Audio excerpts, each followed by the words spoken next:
बोलिए श्री रमण बिहारी लाल की जय। जय श्री राधे। तो देखो, ब्रज में भगवान ने अनेकों प्रकार की लीला करी है। हम लोग कल से भगवान की लीलाओं का आनंद ले रहे हैं। कल हम लोगों ने संक्षेप में श्री गिरिराज महाराज का भी अर्चन वंदन पूजन किया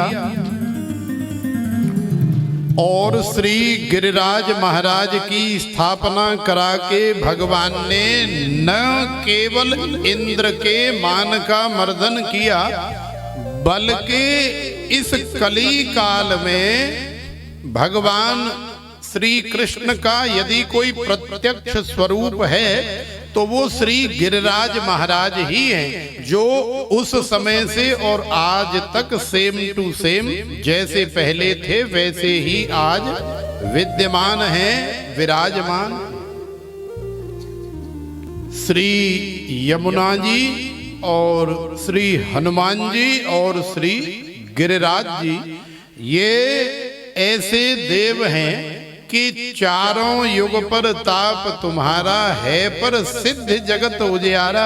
सीता मैया का आशीर्वाद है, हनुमान जी का प्रताप चारों युगों में समान रूप से रहता है। समान, जितना सतयुग में है उतना ही त्रेता में, उतना ही द्वापर में और उतना ही कलयुग में। अन्यथा किसी देवता का प्रताप सतयुग में ज्यादा है, जैसे राम जी का त्रेता में ज्यादा है, कन्हैया का द्वापर में ज्यादा है और सतयुग में भगवान शिव का ज्यादा है। लेकिन श्री हनुमान जी महाराज ऐसे हैं, सीता मैया की कृपा से, आशीर्वाद से, कि वो चारों युगों में समान रूप से अपना प्रताप रखने वाले हैं और समान रूप से कृपा करने वाले हैं।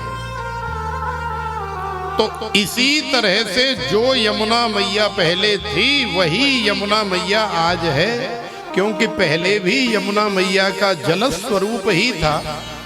पहले भी यमुना मैया जल के ही रूप में प्रवाहित होती थी और आज भी जल के रूप में ही प्रवाहित हो रही है। यमुना मैया कोई वस्तु या पदार्थ नहीं है जो टूट गई, फूट गई, बिखर गई या काऊ ने यहाँ से उठा करके वहां धर दी। श्री गिरिराज महाराज कोई ऐसे पाषाणवत नहीं है कि किसी ने क्रेन लगाई और उठा के यहाँ से वहां धर दिए। तो श्री गिरिराज महाराज प्रत्यक्ष श्री कृष्ण है। यमुना महारानी हमारे लाला की चतुर्थ पटरानी है। आज हमारे कन्हैया का द्वारिकाधीश बनने के बाद द्वारिकाधीश का विवाह भी हम लोग करेंगे और कल यमुना मैया की भी थोड़ी कथा सुनेंगे, क्योंकि हमारे द्वारिकाधीश की चतुर्थ पटरानी है, उनका भी स्मरण वंदन हम लोग करें। बोलिए श्री यमुना महारानी की। क्योंकि हमारे कृष्ण की, कन्हैया की, नंद के लाला की लीलाओं में ज्यादा रस घोलने वाली, ज्यादा सपोर्ट करने वाली यमुना महारानी है। भगवान ने जितनी लीलाएं की या जितना विचरण किया या जितना आनंद लिया, कहीं न कहीं यमुना जी का किनारा रहा, कहीं न कहीं यमुना जी का बहुत सहारा रहा। और वैसे भी यमुना सूर्य पुत्री है, कालिंदी है। यमुना नाम ही इसलिए है क्योंकि यमराज की बहन है। तो यदि यम पास से मुक्ति पाना चाहते हो तो श्री यमुना जी का भी स्मरण करते रहें, और जब भी ब्रजभूमि में जाने का मौका मिले, और नहीं तो फिर दिल्ली में भी यमुना जी प्रवाहित होती हैं, तो जहां भी श्री यमुना जी का दर्शन हो तो स्नान कोई आवश्यक नहीं है। यमुना मैया केवल दर्शन मात्र से ही कल्याण करती है, क्योंकि यमुना है, यमराज की बहन है। तो यमराज की बहन को कोई प्रणाम करे, उसका वंदन अभिनंदन करे, उसका ध्यान करे, तो यमराज के दूतों की इतनी हिम्मत हो सकती है कि उस जीव को यम पास में बांध करके ले जाएं? संभव नहीं है। तो देखो, यमुना महारानी वही हैं, श्री गिरिराज महाराज वही हैं, और श्री हनुमान जी वही हैं। सारी दुनिया बदल गई, सब देवता अपने अपने समय में प्रभाव दिखाते हैं, लेकिन आज हमारे कन्हैया थोड़े से बड़े हो गए। और श्री सुखदेव जी महाराज कह रहे हैं कि हे राजन, भगवान पिता रात्रि शरदोत्फुल्ल मल्लिका वीक्षरन्तुम मनश्चक्रे योगमायाम उपाश्रितः। भगवान पिता रात्रि शरदोत्फुल्ल मल्लिका वीक्षरन्तुम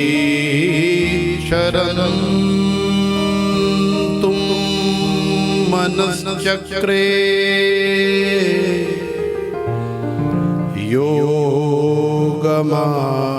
योगमायाम् उपाश्रितः।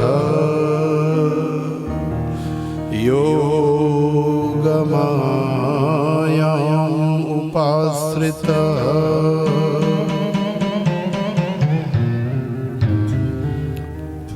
देखो, आज भगवान के अंदर भी मन की जागृति हुई, माने अपनी योग माया का आश्रय लेकर के भगवान ने यमुना जी के किनारे खड़े होकर के एक ऐसी दिव्य अलौकिक रात्रि का निर्माण किया जो साधारण रात्रि नहीं है। वो रात्रि ब्रह्मा की रात्रि से एकदम पृथक है, अलग है। भगवान पे तह रात्रि, और उस रात्रि में दिव्य शरदोत्फुल्ल मल्लिका, शरद पूर्णिमा की रात्रि है। अनेकों मल्लिकादि पुष्पों से वो शरद पूर्णिमा की रात्रि, वो वन जो यमुना जी के किनारे है, जहां श्री कृष्ण खड़े हैं, वो ऐसा अद्भुत प्रकाशित हो रहा है, जिसमें सुंदर सुगंधी आ रही है, जिसमें सुंदर वातावरण है। एक अलौकिक अमृतमय छटा चंद्रमा बिखेर रहा है, शरदोत्फुल्ल मल्लिका। और वीक्षरन्तुम मनश्चक्रे योगमायाम उपाश्रितः। श्री सुखदेव जी महाराज कह रहे हैं कि हे राजन, ये उन समस्त ब्रजांगनाओं के सच्चे प्रेम का ही तो प्रतीक है कि जिस श्री कृष्ण का न कोई नाम है, न रूप है, न रंग है, न आकार है, न विकार है, न साकार है, लेकिन आज उन ब्रजांगनाओं के मनोरथ को पूर्ण करने के लिए भगवान ने सुंदर रास विहारी का शरीर धारण किया। और न केवल शरीर धारण किया, उस शरीर में संपूर्ण इंद्रियां धारण की। और केवल इंद्रियां नहीं, उन इंद्रियों का जो स्वामी है, इंद्रियों का मन, तो भगवान के अंदर मन भी आया। और आज अपने मन में कन्हैया सोच रहे हैं कि भाई, न जाने कितने जन्मों से ये ब्रजांगना हमें पाने के लिए, इस दिव्य अलौकिक रस को प्राप्त करने के लिए तरस रही हैं। आज हम इन समस्त ब्रजांगनाओं का मनोरथ पूर्ण कर दें तो कैसा रहे। तो उन समस्त ब्रजांगनाओं का मनोरथ पूर्ण करने के लिए रास बिहारी ने क्या किया? भगवान ने उनको याद किया। कैसे याद किया? अब मान लो कि हमारी विमला मैया को और कोसी वाली मैया की याद आए तो क्या करेगी? क्या करेगी? अरे हमारी तरफ देखो, हम तुम्हारी तरफ देख रहे हैं, क्या करेगी? अब मान लो तुमको ही विमला देवी की या रीटा रानी की याद आ रही है और कोसी में बैठी हो तुम, तो क्या करोगे?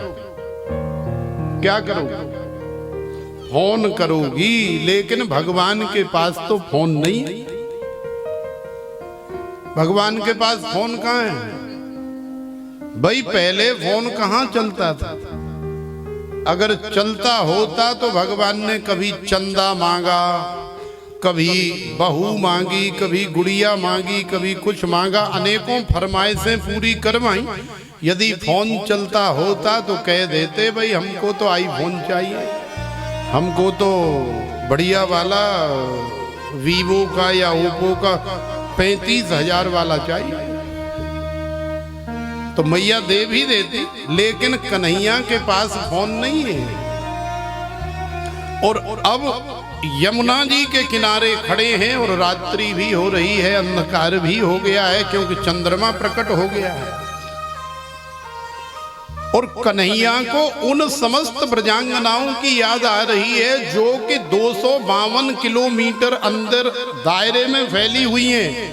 कोई 100 किलोमीटर दूर है कन्हैया से, कोई 50, कोई 60, कोई 20, कोई 25 और कोई पूरे 252 किलोमीटर माने 84 कोस के ब्रज में वो ब्रजांगनाएं फैली हुई हैं। लेकिन अब रात्रि में कन्हैया के पास फोन नहीं है, व्हाट्सएप नहीं है, फेसबुक नहीं है, मोबाइल ही नहीं है, तो कैसे बुलाएं, कैसे याद करें? तो देखो श्री सुखदेव जी महाराज कह रहे हैं भैया हमारे कन्हैया के पास एक सबसे बड़ा अस्त्र है, एक सबसे बड़ा शस्त्र है। उसके सामने सारी दुनिया के साधन, सारी दुनिया के यंत्र तंत्र, मोबाइल सब फेल हैं। वो क्या है?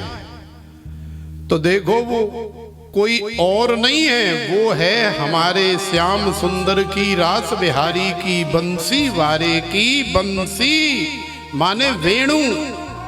और भगवान अपनी वेणु का निनाद करते हैं। और जब भगवान अपनी वेणु का निनाद करते हैं तो फिर उन समस्त ब्रजांगनाओं को अलग अलग प्राइवेट सुनाई देती है।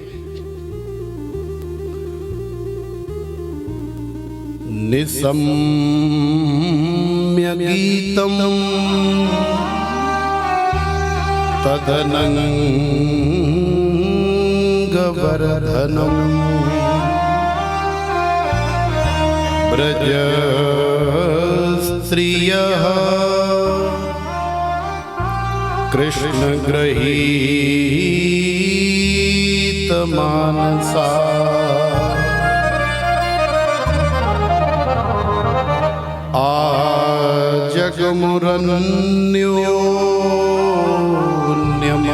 आजगमुरन्योन्यमलक्षतोद्यमा सयत्र कान्तो जवलोलकुण्डला सयत्र कान्तो जवलोलकुण्डला गजब की बांसुरी बजती है वृंदावन बसैया की।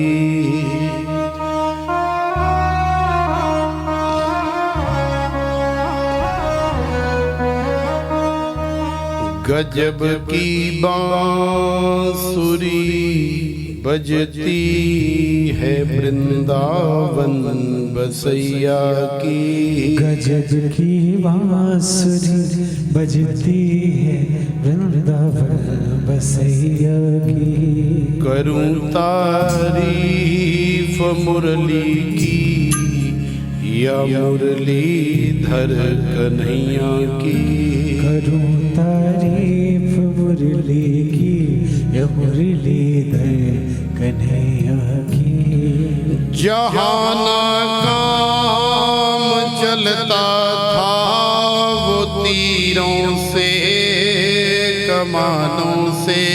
जहाना काम चलता था वो तीरों से कमानों से।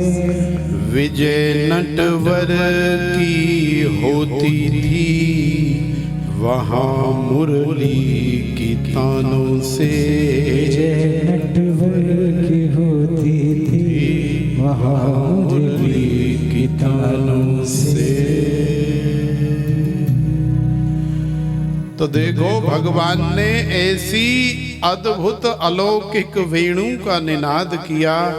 ये भगवान की वेणु उन समस्त ब्रजांगनाओं को प्राइवेट सुनाई दे रही है। श्री सुखदेव जी महाराज कह रहे हैं कि भगवान ने अपने जीवन में 2 प्रकार से वेणु का निनाद किया है। पहला प्रकार तो ये है कि इत वेणुरवम राजन सर्वभूत मनोहरम, माने यदि सारे संसार के जीवों के हृदय में भगवान को आनंद प्रदान करना है तो सर्वभूत मनोहरम, माने संसार के समस्त भूतों के हृदय में एक उत्साह, एक आनंद, एक उमंग प्रकट करनी है, सबको आनंद देना। लेकिन इस बार जो कन्हैया ने बंसी बजाई है ये थोड़ी अलग है, क्योंकि ये प्राइवेट है। गुरुजी एक ही होते हैं लेकिन चेला 1 लाख होते हैं, भगवान भी एक ही होते हैं। और भगवान के जीव भगवान ने चाहे नर नारी बनाए हों, चाहे कीट पतंगे पशु पक्षी जो भी बनाए हों, वो असंख्य हैं। लेकिन सबके लिए याद रखो कि भगवान प्राइवेट हैं, सबके भगवान अपने अपने प्राइवेट। कोई ज्यादा सेवा करती है, कोई कम करती है, कोई कुछ खिलाती है, कोई कुछ खिलाती है। तो जैसा जिसका भाव है, जैसी भावना है, सबके लिए भगवान प्राइवेट हैं, सबके लिए गुरुजी प्राइवेट हैं। ऐसे ही भगवान भी उन समस्त ब्रजांगनाओं के लिए प्राइवेट। इत वेणुरवम राजन जगौ कलौ वाम दृशाम मनोहरम, माने आज उन समस्त ब्रजांगनाओं को अलग अलग सुनाई दे रहा है। अरे भागवान ज्ञानवती तू जा लपसी सिए रांध रही है और हम जाठिया जमुना जी के किनारे ठाड़े मर रहे, 1.5 घंटा है गयो यहाँ ठाड़े ठाड़े, और तू जा लपसी में पलटाए चलाए रही है। अरे छोड़ जाए और चलिया, नहीं तो फिर नहीं बुलाएंगे हम। तो ज्ञानवती ने लपसी छोड़ दी और दौड़ी चली गई। अब रामवती रोटी बना रही है और गरम गरम फुलकिया बढ़िया देसी घी की चुपर करके ले जा रही है, और पतिदेव भिंडी के साथ खा रहे हैं। तो एक रोटी तो धर आई और दूसरी रोटी जब सेकने लगी तो रामवती के कान में भी आवाज आई, अरे भागवान रामवती तू कहा रोटी फोटी सेक रही है और हम यहाँ 2 घंटा ते ठाड़े तेरो इंतजार कर रहे हैं। तो रामवती बेचारी पागल सी है गई, बावरी है गई। और क्यों न हो, यदि आप किसी को 10 वर्ष से 15 वर्ष से या अनंत वर्षों से प्रेम करती हो या करते हो, और आखिरकार वो स्वयं माने जिसकी आपको कभी उम्मीद न हो कि पता नहीं इजहार करेगा कि नहीं करेगा, यदि हमने किया भी तो एक्सेप्ट करेगा या नहीं करेगा, हमेशा यही डर बना रहे। लेकिन प्रेम तो प्रेम है, प्रेम तो करते ही हैं, इजहार भले हो या न हो। तो आज वही जिससे ब्रजांगना प्रेम करती हैं, आज वही स्वयं इजहार कर रहा है इतने बरसों बाद। तो बाबरी तो स्वाभाविक ही हो जाएंगी कि कन्हैया बुला रहे हैं मुझे, कन्हैया। माने हमेशा हम ही अपनी तरफ से पेलती चली जाती थी लेकिन आज श्याम सुंदर बुला रहे हैं, आज रास बिहारी मुझे बुला रहे हैं। मुझे क्या सच में मैं इस लायक हूं? तो रामवती दौड़ी चली, ज्ञानवती भी चली गई, कलावती भी चली गई, ज्योति भी चली गई और गुड़गांव से अर्चना भी चली आई। क्यों? क्योंकि रास बिहारी ने बुलाया है।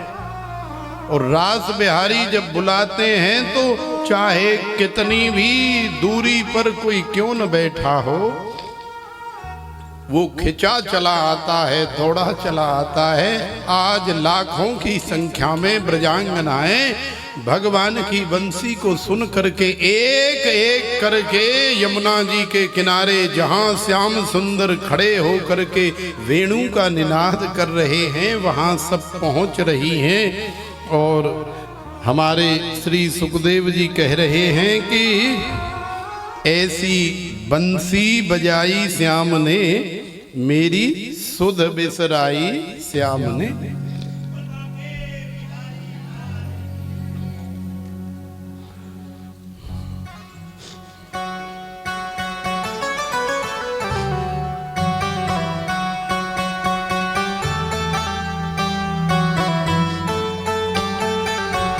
तो देखो भगवान वेणु का निनाद कर रहे हैं और हम सब भगवान की वेणु को सुन करके उनकी रासलीला में सम्मिलित होने का प्रयास करें। जो भगवान की रासलीला में सम्मिलित होगा या होगी, उसका जीवन धन्य हो जाए।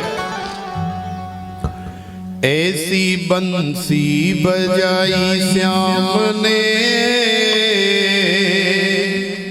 मेरी सुध बिसराई श्याम ने। ऐसी बंसी बजाई श्याम ने, मेरी सुध बिसराई श्याम ने। ऐसी बंसी बजाई श्याम ने, मेरी सुध बिसराई श्याम ने। ऐसी बंसी बजाई श्याम ने, मेरी सुध बिसराई श्याम ने। नी में हुई रे दीवानी, नी में हुई रे मस्तानी, नी में हुई रे दीवानी, नी में हुई रे मस्तानी। नी में हुई रे दीवानी, नी में हुई रे मस्तानी, नी में हुई रे दीवानी, नी में हुई रे मस्तानी। ऐसी आग लगाई श्याम ने, ऐसी बंसी बजाई श्याम ने, मेरी सुध बिसराई श्याम ने। ऐसी बंसी बजाई श्याम ने, मेरी सुध बिसराई श्याम ने।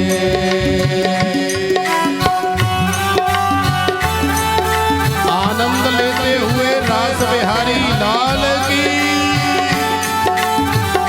अरे दोनों हाथ पैर उठा के झूमते हुए।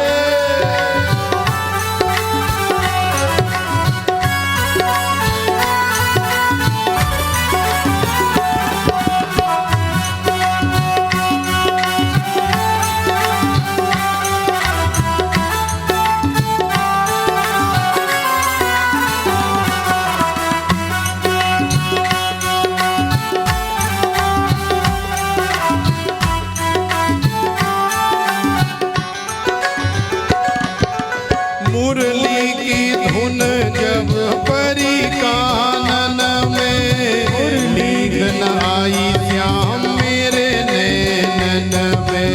नींद न आई श्याम मेरे नैनन में। नींद न आई श्याम मेरे नैनन में। नींद न आई श्याम मेरे नैनन में।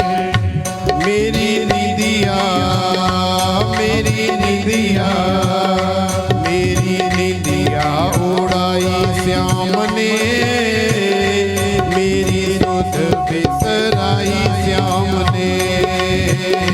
मेरी निदिया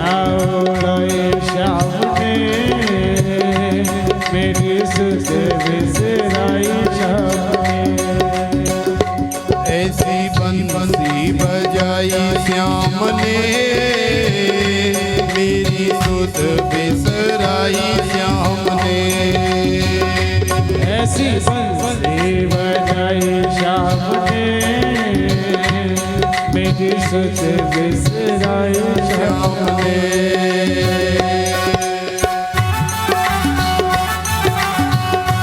रास बिहारी लाल की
अब तो सखी रहा न जाए। अब तो सखी रहा न जाए। अब तो सखी रहा न जाए। मुरली की धुन सुन जिया लहराए। अब तो सखी रहा न जाए। अब तो सखी रहा न जाए। अब तो सखी रहा न जाए। हो ऐसी मस्ती, हो ऐसी मस्ती, ऐसी मस्ती चढ़ाई श्याम ने। मेरी सुध बिसराई श्याम ने। ओ ऐसी मस्ती रचाई श्याम ने। मेरी सुध बिसराई श्याम ने। ऐसी बंसी बजाई श्याम ने। मेरी सुध बिसराई श्याम ने। ऐसी बंसी बजाई श्याम ने। मेरी सुध बिसराई श्याम ने।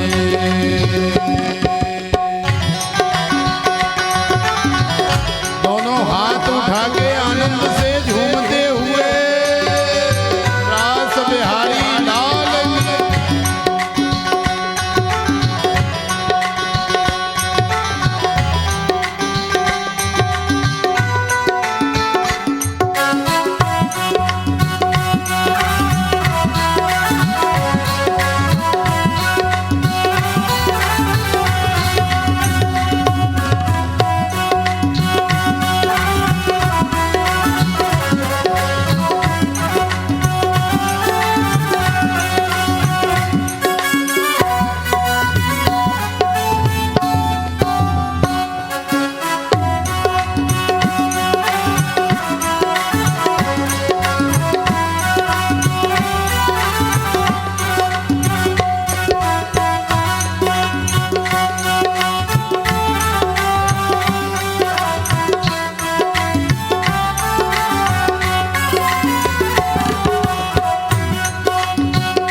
यमुना किनारे श्याम बंसी बजाए। एक एक सखी संग रास रचाए। और एक सखी संग रास रचावे। एक एक सखी संग रास रचावे। यमुना किनारे श्याम बंसी बजाए।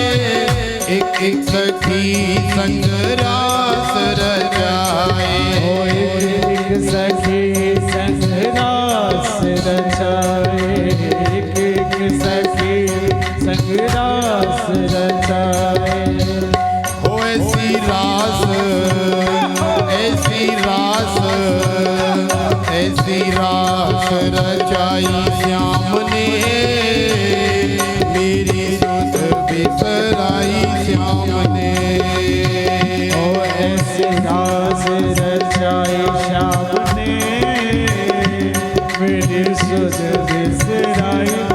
श्याम ने, ऐसी बंसी बजाई श्याम ने, मेरी सुध बिसराई श्याम ने। ऐसी बंसी बजाई श्याम ने, मेरी सुध बिसराई श्याम ने।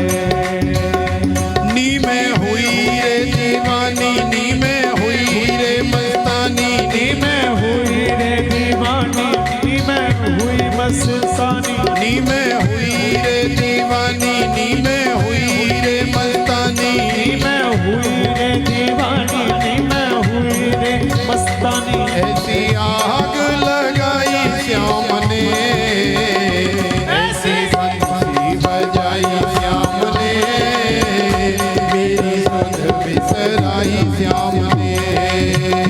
ऐसी बंसी बजाई श्याम ने, मेरी सुध बिसराई श्याम ने। ऐसी बंसी बजाई श्याम ने, मेरी सुध बिसराई श्याम ने।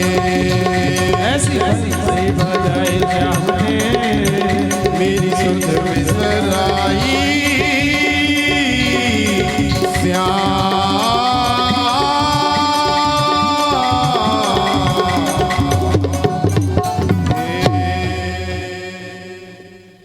बोलिए रास बिहारी लाल की जय जय श्री राधे।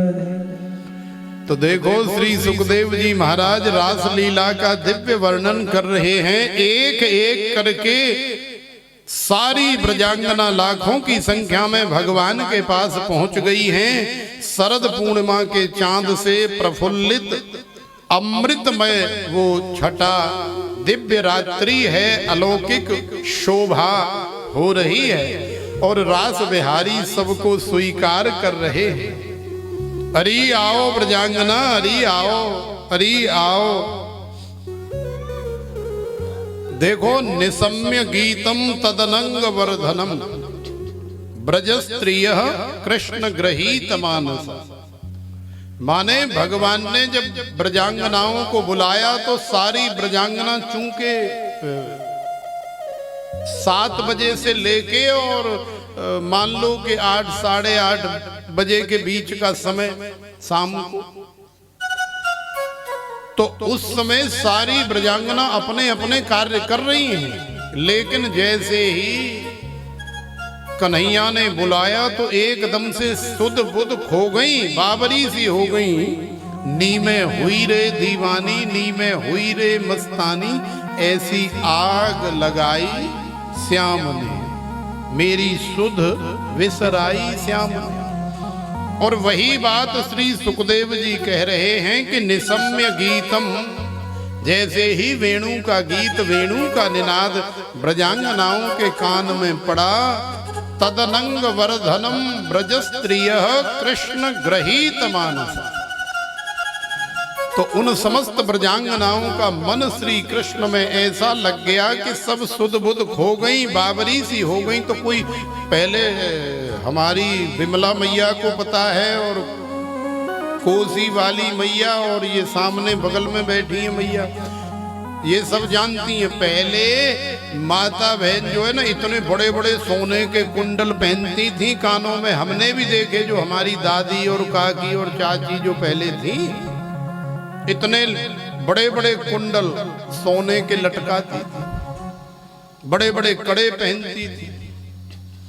तो देखो जबलोल कुंडला, कोई ब्रजांगना ऐसे करके कुंडल लगा रही है या कुंडल निकाल रही है कान से, लेकिन कन्हैया की वेणु सुनी तो एकदम से सुध बुध खो गई। उसे होश ही भूल गया कि मैं कुंडल पहन रही हूं या कुंडल उतार रही हूं। और वान कहा करो कि इतना बड़ो कुंडल वो कानम पहरवे की बजाय या उतारवे की बजाय माथे निकार करके और नाकम लटकाए लो। कोई ब्रजांगना देखो, जब बेसुध हो जाते हैं ना हम लोग, जब खो जाते हैं तो सच मानो कई बार आंखें खुली रह जाती हैं और हम पता नहीं कहाँ चले जाते हैं और सामने क्या हो रहा है कई बार हम नहीं देख पाते। हमारे साथ भी कई बार ऐसा हुआ है कि आंखें खुली हुई हैं, सामने देख रहे हैं, लेकिन हम कहीं खो गए और सामने कोई बैठा है या कुछ कर रहा है या कुछ हो रहा है। जब होश आया, जब वापस आए लौट करके, तब देखा कि भाई ये कब आ गया या ये कैसे हो रहा है, ये तो अभी थोड़ी देर पहले हमें दिखाई नहीं दे रहा था।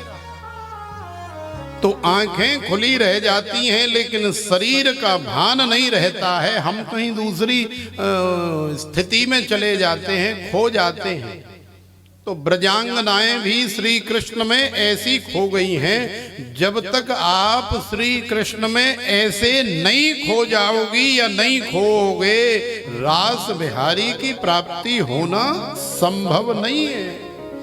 आज जो कन्हैया ने बंसी बजा करके उन समस्त ब्रजांगनाओं को बुलाया है, उसका कारण ही यही है कि ब्रजांगना सब खोई हुई रहती हैं, हमेशा लीन रहती हैं श्री कृष्ण में।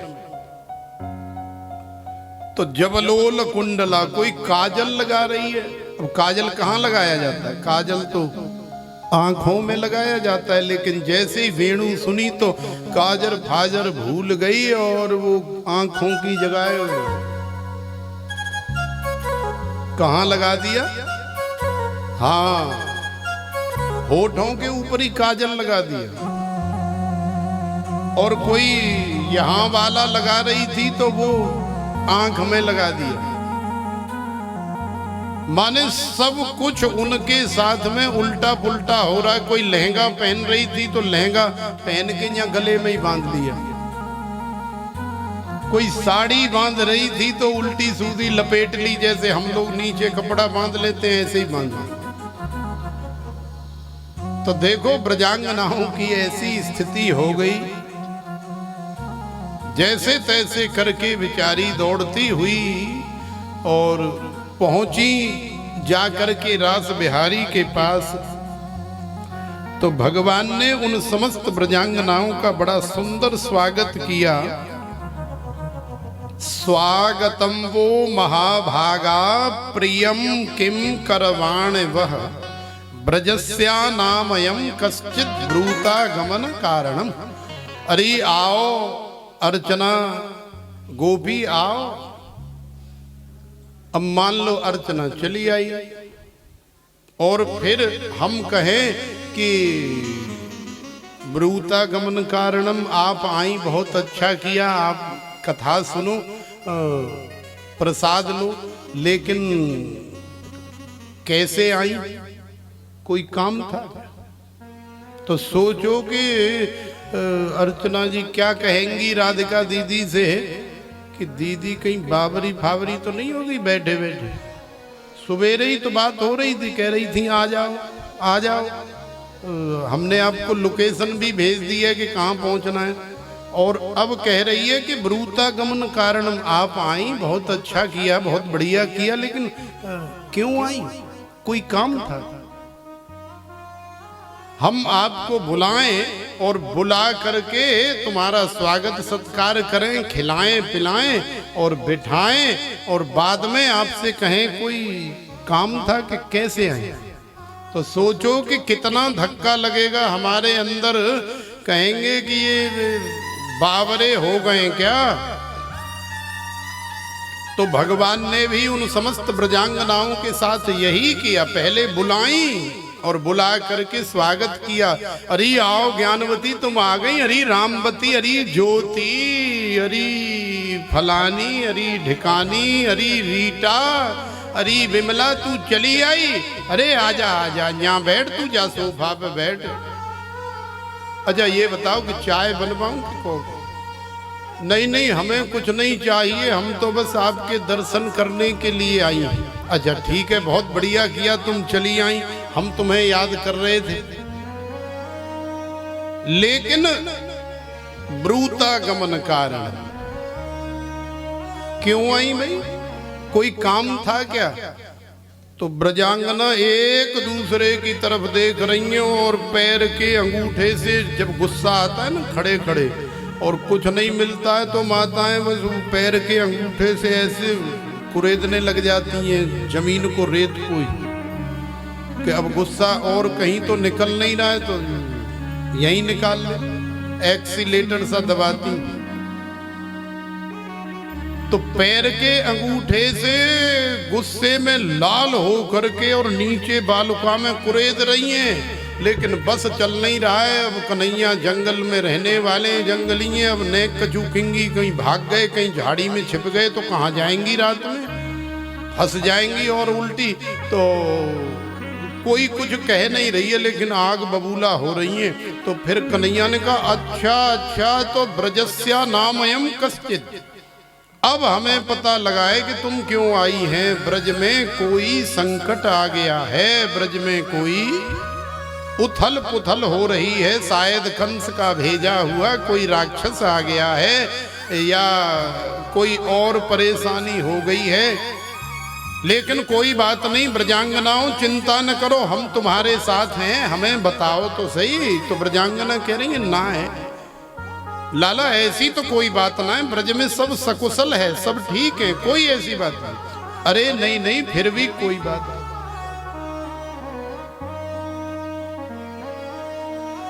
अजय आपको कैसी लग रही रासलीला की कथा? आनंद आ रहा है? तो बस 10-5 मिनट और सुनाए। हमारी यही कमी है, सबसे बड़ी कमी है, हम एक श्लोक लेकर के बैठ जाते हैं तो बहुत कथा उसमें से निकाल लेते हैं। क्यों? क्योंकि भगवान की कथा अनंत है, उसका कोई अंत नहीं है। कथा कोई कहानी नहीं है, कथा तो श्रीमद् भागवत के एक एक श्लोक में, एक एक मंत्र में समाई हुई है, घुसी हुई है। बस उसे अंदर जाकर के निकालने वाला कोई चाहिए। जैसे श्रीमद् भागवत के प्रथम स्कंध के प्रथम अध्याय के पहले ही श्लोक में भगवान की संपूर्ण कथा समाई हुई है। बस उसे उसमें से निकालने वाला चाहिए। कहानी रटने की या कहानी कहने की आवश्यकता ही नहीं है। राधे।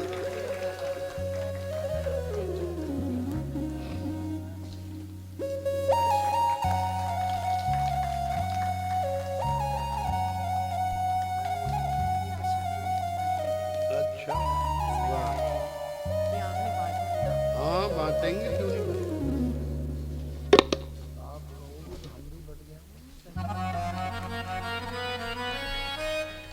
विराज।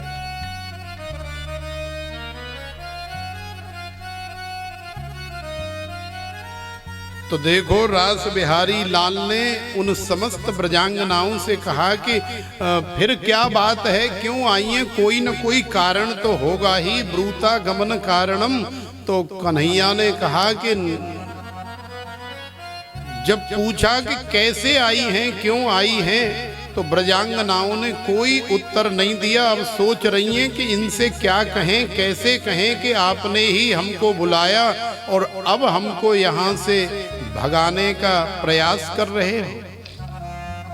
भगवान ने कहा कोई बात नहीं, अब आ तो गई है, लेकिन आने के बाद जैसे यहाँ आ गई हैं, कथा सुनो और आनंद लो, प्रसाद लो और फिर अपने अपने घर को जाओ। तो कन्हैया ने भी कह दिया कि देखो अब आ तो गई हैं, लेकिन अब जंगल का दर्शन करो, सुंदर चंद्रमा की छटा को निहारो और फिर आप सब लोग अपने अपने घर को जाओ, अपने पतियों को देखो, अपने बच्चों को देखो और आनंद लो जीवन का। देखो यहाँ जंगल में कुछ नहीं रखा है। तो देखो सारी ब्रजांगना ऐसी तिरछी और टेढ़ी नजर से कन्हैया को देखने लगी कि हे भगवान, ये कितने निष्ठुर हैं। पहले तो इन्होंने हमें चस्का लगाया, फिर बुलाया और अब कह रहे हैं कि तुमने शरद पूर्णिमा का चांद देख लिया, जंगल की सुंदरता देख ली, अमृत में छटा देख ली, शीतलता देख ली और अब जाओ वापस अपने अपने पतियों की सेवा करो, बालकों को पालो, पढ़ाओ लिखाओ, कछू नहीं धराए ये प्यार प्रेम के चक्कर में। तुम तो बावरी हो जो रात में और सब छोड़ छाड़ करके चली आई। देखो ब्रजांगनाओं, तुम बाबरी हो सकती हो, लेकिन मैं बाबरा या पागल नहीं हूँ। यदि तुम चाहती हो कि मैं तुम्हारे साथ में तुम्हारी किसी कामना, किसी भावना को पूर्ण करूँगा, तो शायद तुम गलत समझ रही हो। मैं ऐसा कुछ भी करने वाला नहीं हूँ। क्यों? क्योंकि मैं आप सबसे निस्वार्थ भाव से प्रेम करता हूँ, जिसमें किसी प्रकार का कोई सांसारिक भाव तो है ही नहीं। तो कई ब्रजांगनाओं ने बहुत देर भाषण सुना कन्हैया का, और भाषण सुनने के बाद में फिर कन्हैया से कहा कि अच्छा एक बात बताओ, हम तुम्हें एक कहानी सुनाना चाहती हैं, और यदि आप उसे सुनने के लिए तैयार हो तो हम सुनाएं। तो भगवान ने कहा कि ठीक है भाई, हमने तो बहुत उपदेश दे दिया, अब तुम भी हमें कहानी सुनाओ। तो देखो ब्रजांगनाओं ने कहानी सुनाई। ब्रजांगना कह रही हैं कि अब जैसे मान लो कि किसी के पास बहुत सुंदर पति है, और वो पति नौकरी करने के लिए कहीं जा रहा हो, कहीं बहुत दूर या विदेश जा रहा, और पत्नी चूंकि पति के बिना रह नहीं सकती, अकेली बेचारी कैसे रहेगी, क्या करेगी? संसार में हजारों काम होते हैं आदमी के करने वाले, तो अब कैसे आगे जीवन चलेगा? वहां केवल अकेला पति ही जा सकता है, क्योंकि नई नई नौकरी लग रही है, अभी से फ्लैट कहाँ मिलेगा? 2-4 साल तो लगेंगे सेटिंग बनने में, तो 2-4 साल तक कैसे रहेगी? तो पति ने कहा कोई बात नहीं, चिंता मत कर। फोटोग्राफर की दुकान पर गया और एक बाई एक का बड़ा सुंदर सा पोज फोटो निकाल करके ले आया और पत्नी को दे दिया।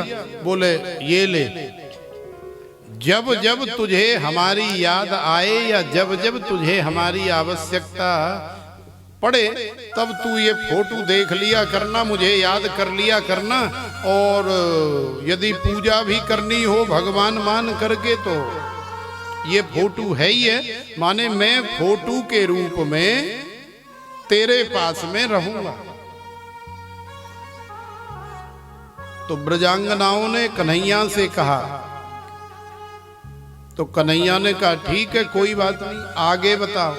तो पति अब विदेश चला गया, और कई साल बाद मान लो पति लाखों करोड़ों रुपए कमा करके लाया, और आज वापस आया तो गेट पर खड़ा कुंडी खड़का रहा, और जो उसकी पत्नी है वो अंदर बैठ करके फोटो के सामने अगरबत्ती लगा रही है, दीपक जला रही है, पाठ कर रही है, मंदिर में फोटो रखा है, पति को देख रही है। तो सोचो और जवाब दो कि क्या उस पत्नी को बैठे रहना चाहिए या तुरंत उठ करके द्वार किवाड़ खोल देनी चाहिए? क्यों? क्योंकि यहाँ तो फोटो लेकर के बैठी है, जिस पति का फोटो लेकर के बैठी है, जिसकी पूजा कर रही है, वही पति सामने प्रत्यक्ष खड़ा है गेट के उधर। तो अब आप बताओ हमें कि किवाड़ खोल करके उसे अंदर ले लेना चाहिए या फिर जब तक पूजा नहीं हो जाए फोटो की तब तक करते रहना चाहिए? किवाड़ खोलनी चाहिए। तो 100% हम भी आपकी बात से सहमत हैं कि किवाड़ खोल करके तुरंत पति को अंदर ले लेना चाहिए और उसके पैर पूज करके प्रणाम करना चाहिए, और फिर प्यार से यदि पति चाहे तो आनंद से दोनों को साथ में बैठना चाहिए, बहुत सारी बातें करनी चाहिए। क्यों? क्योंकि वो उसका असली पति है जो उसकी सारी जरूरतें पूरी कर रहा है। वो फोटो से सारी जरूरतें पूरी नहीं होती हैं, वो प्रत्यक्ष पति है। तो देखो भगवान से ब्रजांगनाओं ने कहा कि आप हमसे कहते हो कि ये संसार के पति और ये संसार ये सब असत्य है और ये ज्यादा दिन चलने वाला काम नहीं है, तो देखो श्याम सुंदर, यदि आप ऐसा समझ रहे हो कि मैं या हम सब तुमसे इसलिए प्रेम करती हैं कि हमें तुमसे कोई शारीरिक कामना वासना है, तो शायद तुम गलत हो। क्यों? क्योंकि मयिवम विभोर हत भवान गदितुम निशंसम संत्यज्य सर्व विषयांस तव पाद मूलम भक्ता भजस्व दुर्वग्रह मात्यजास्मान दैवो यथादि पुरुषो भजते मुमुक्षुन। ब्रजांगना कह रही हैं कि हम लोगों ने तत्व से आपको जान लिया है। कैसे? कि आप ही वास्तव में संसार में त्रिलोकी में सच्चे पति हैं, जो तीनों कालों में सत्य हैं। जैसे मीरा ने कहा था कि जाके सिर मोर मुकुट मेरो पति सोई, मैं तो उसी का वर्ण करूंगी, क्योंकि वो न मरता है न जन्म लेता है। अब ये बार बार मरने वाले, बार बार जन्म लेने वाले पतियों के चक्कर में क्यों पड़ूं? क्योंकि ये सदा सर्वदा साथ नहीं रहते, इसलिए मैं तो एक ही बार वर्ण करूंगी। तो देखो आज ब्रजांगना भगवान से कह रही हैं कि आज हम भी संत्यज्य सर्व विषयांस तव पाद मूलम, संसार के समस्त विषय, संसार के समस्त विकार, संसार के पति बालक भाई बंधु नानी काकी चाची फूफा भूआ ताई ताऊ, सब गली मोहल्ला अड़ोसी पड़ोसी सब छोड़ करके चली आई हैं। हे श्याम सुंदर, अब आप हमसे वापस जाने के लिए मत कहो। तो भगवान भी नहीं चाहते कि ये वापस जाएं, लेकिन किसी को यदि स्वीकार करना है तो भगवान इतने पागल या बेवकूफ नहीं है कि बस कोई भी चला आया और झप्पी पाली। भाई देखेंगे, जांचेंगे, परखेंगे और वही कर रहे हैं। देखें तो सही इनमें कितनी सहन शक्ति है, देखें तो सही ये कहां तक मुझे झेल सकती हैं। बार बार न जाने कितना छेड़ रहे हैं, न जाने कितना उकसा रहे हैं, न जाने क्या क्या आरोप लगा रहे हैं, लेकिन फिर भी ब्रजांगनाओं का भाव देखा कि भाई ये कच्चे घड़े नहीं है, ये पक चुकी हैं और अब ये वापस नहीं जाएंगी।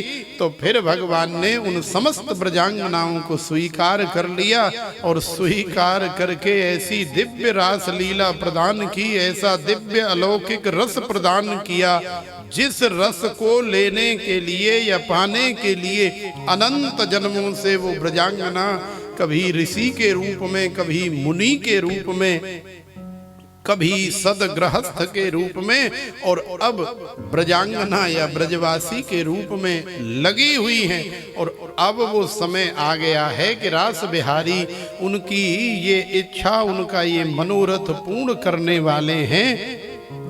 तो आइए हमारे साथ उन ब्रजांगनाओं के साथ में कौन कौन रास लीला में सम्मिलित होना चाहेगी, जरा हमें हाथ खड़ा करके तो कम से कम बता।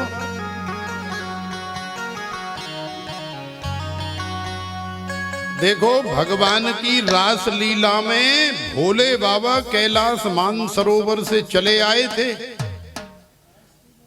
मैया पार्वती आ रही थी तो मैया पार्वती से बोले, अरे भगवान कहाँ जा रही है तू हमें छोड़ के? बोले रास लीला में जा रही हूँ, कन्हैया रास बिहारी रास रचा रहे हैं वृंदावन में।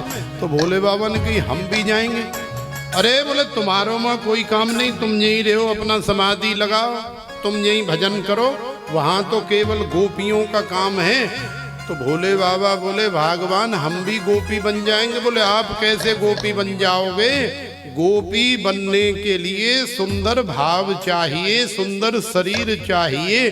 तो भोले बाबा ने कही कि सुंदर भाव कैसे चाहिए, कैसे बनेंगे गोपी? तो मैया पार्वती ने बताया कि जो अपनी संपूर्ण इंद्रियों से श्री कृष्ण के रस का पान करता है या करती है वही वास्तव में गोपी है।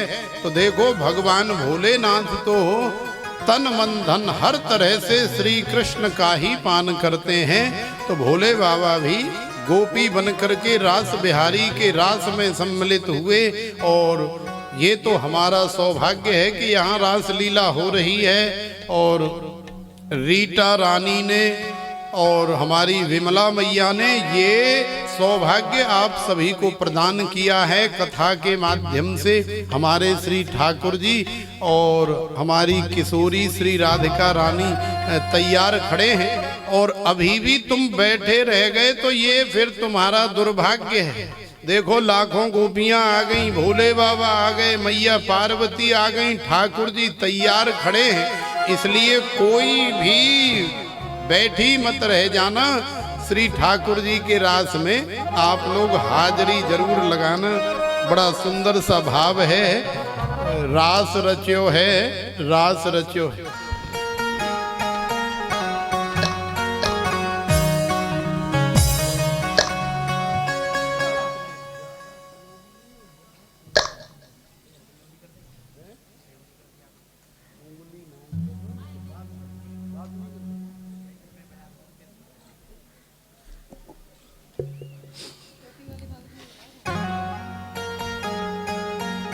देखो हमें कहने की आवश्यकता नहीं होनी चाहिए। रास लीला में आप सब लोग सम्मिलित हों, आनंद से हमारे रास बिहारी लाल के साथ में नाचें, झूमें, गाएं, आनंद लें।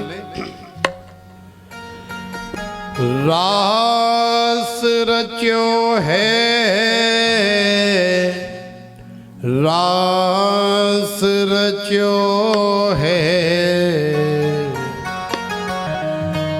यमुना किनारे हरी रास रच्यो है, रास रच्यो है, रास रच्यो है, यमुना किनारे हरी रास रच्यो है, रास रच्यो है, रास रच्यो है, यमुना किनारे हरी रास रच्यो है, रास रच्यो है, रास रच्यो है, यमुना किनारे हरी रास रच्यो है, रास रच्यो है, रास रच्यो है, यमुना किनारे हरी रास रच्यो है, रास रच्यो है, रास रच्यो है, यमुना किनारे हरी रास रच्यो है।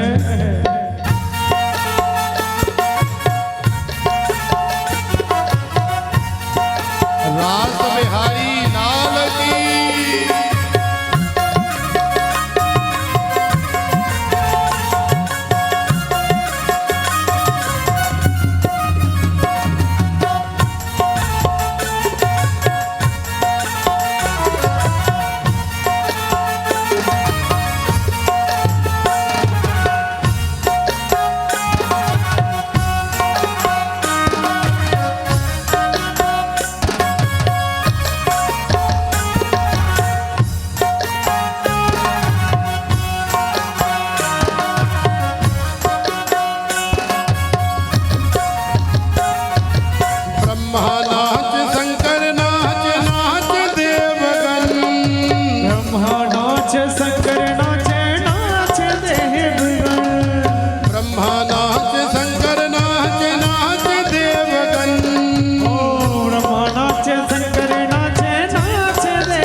रचो है, यमुना किनारे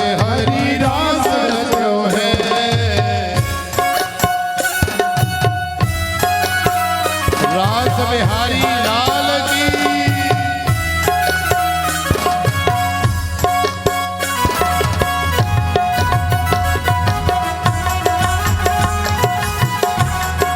आनंद लेते हुए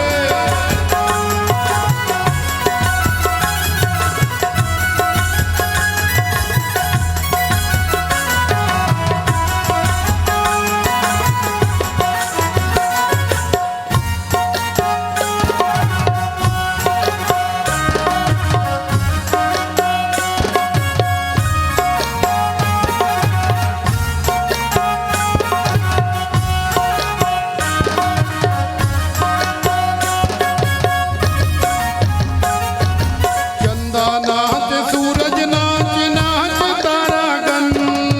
चंदा नाच सूरज नाच नाच तारागण। चंदा नाच सूरज नाच नाच तारागण। चंदा नाच सूरज नाच नाच तारागण। मन मेरो बन गयो सखी पावन वृंदावन। ओ मन मेरो बन गयो सखी पावन वृंदावन। मन मेरो बन गयो सखी पावन निजीवन। मन मेरो बन गयो सखी पावन निजीवन। हो रास रच्यो है यमुना किनारे हरि रास रच्यो है। रास रचो है, रास रचो है, यमुना किनारे हरि रास रच्यो है।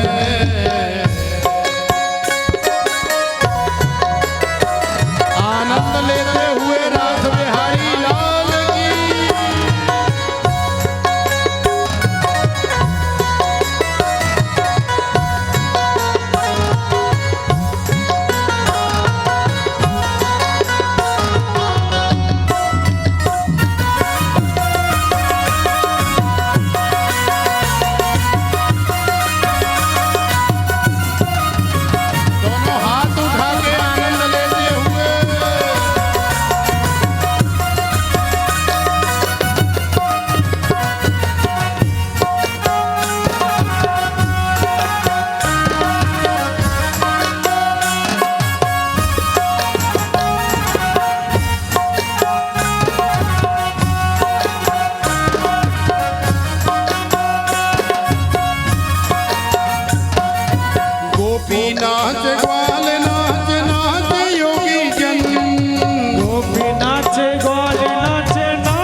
बिहारी लाल की जय जय श्री राधे श्याम। तो देखो आज दो ही कथा विशेष मुख्य हैं। पहली तो रासलीला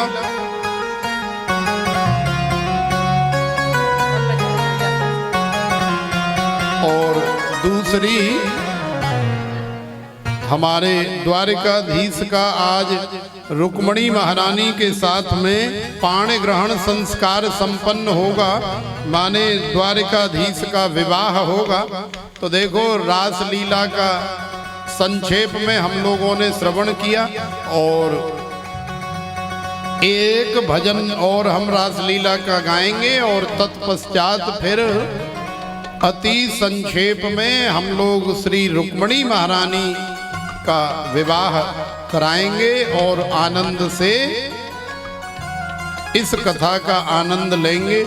तो आइए, रासलीला का ये बड़ा ही अद्भुत भाव है कि ऐसो रास रचो वृंदावन है रही पायल की झनकार।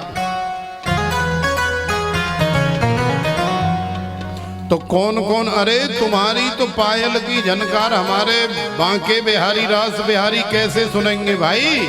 बैठे बैठे थोड़ी ही पायल बजती है, तुम तो बैठ गई। अरे बैठो मत, अब एक भजन रास बिहारी के साथ में झूम लो, आनंद ले लो। हो ऐसो रास रच्यो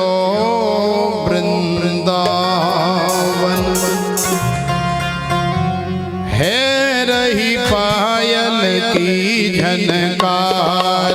ऐसो रास रचो वृंदावन है रही पायल की झनकार।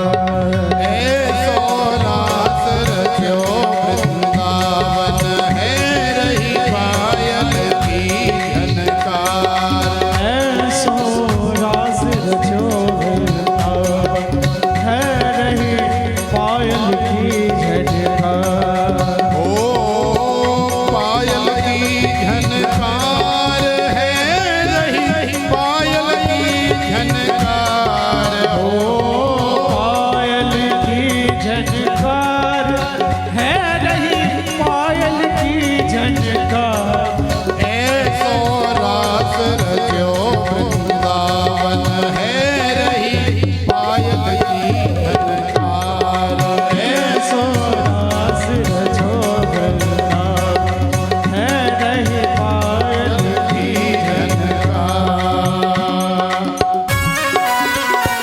दोनों हाथ उठा के आनंद से रास बिहारी लाल की।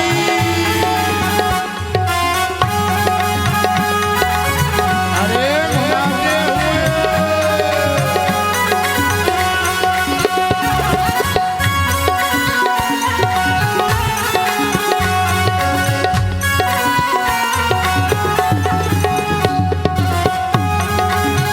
हे हरि।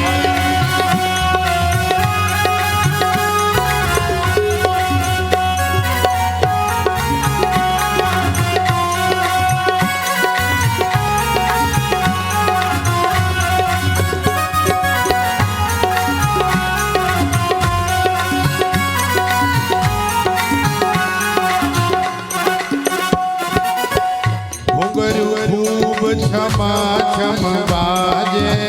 घुंघरू खूब क्षमा क्षम बाजे।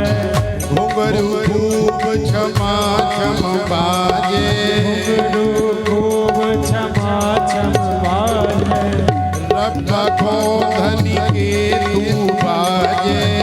रब्बा के छन के तू बाजे। रब्बा को धनी के तू बाजे। रब्बा को धन के तू बाजे। अंग अंग में गहना बाजे। चुरियन की झनकार हो। अंग अंग में गहना बाजे। चुड़ियन की झनकार। ऐसो रास रच्यो वृंदावन है रही पायल की झनकार। ऐसो रास रचो वृंदावन। है रही पायल की झनकार।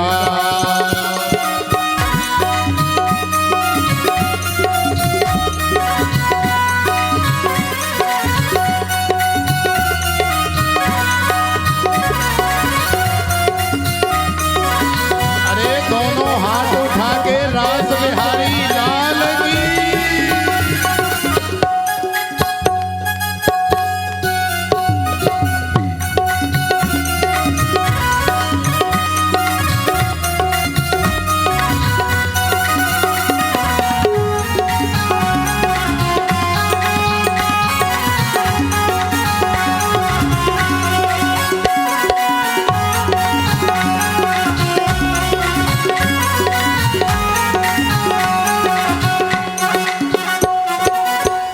बाजे भांति भांति के बाजे, बाजे भांति भांति के बाजे, बाजे भांत भांत के बाजे, बाजे भांति भांति के बाजे, झांझ पखावज दुंदुभि बाजे, झांझ डूंडुकी बाजे, झांझ पखावज दुंदुभि बाजे, झांझ डूंडुकी बाजे, बंसी सरंगी महुबर बाजे और बीड़ा के तार हो। बंसी सरंगी महुबर बाजे और बीड़ा के तार। ऐसो रास रचो वृंदावन, है रही पायल की झनकार। ऐसो रास रचो वृंदावन। है रही पायल की झनकार। दोनों हाथ उठा के रास बिहारी लाल की।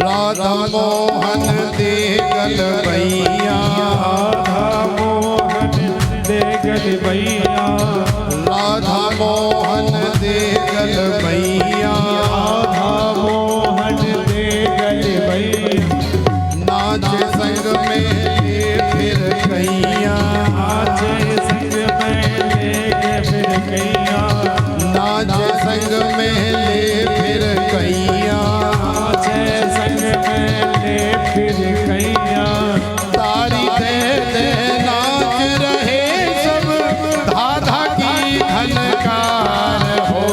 तारी दे दे नाच रहे सब धाधा की धनकार।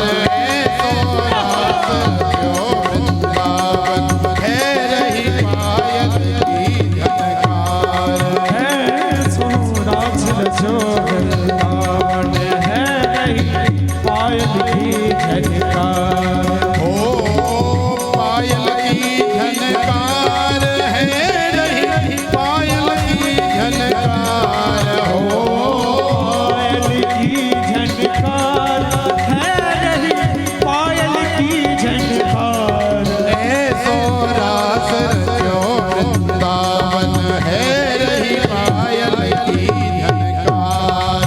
ऐसो रास रचो वृंदावन, है रही पायल की झनकार। ऐसो रास रचो वृंदावन, है रही पायल की झनकार। ओ ऐसो रास रचो वृंदावन, है रही पायल की झनकार। ऐसो रास रचो वृंदावन, है रही पायल की झनकार।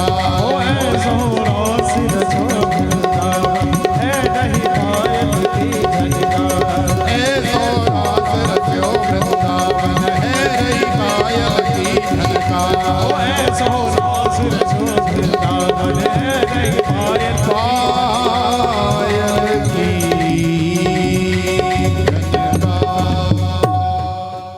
बोलिए श्री रास बिहारी लाल की।